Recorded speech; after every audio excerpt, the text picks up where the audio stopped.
కొంగ కొంగ తాబేలును అడిగింది, నాకు తెలియదు. కుందేలును అడగమన్నది, కుందేలు నాకు తెలియదు. ఎలుకను అడగమన్నది, ఎలుక నాకు తెలియదు. ఏనుగుని అడగమన్నది, ఏనుగు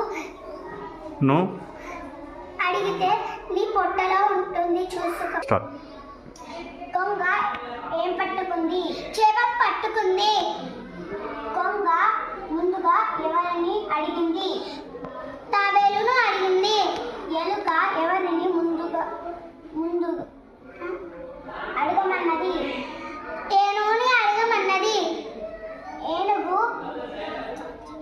ఏమని చెప్పింది? నీ పొట్టలో ఉంటుంది చూసకపో అన్నది. నీటిలో నివసించే జంతువులు ఏవి? తాబేలు, చేప.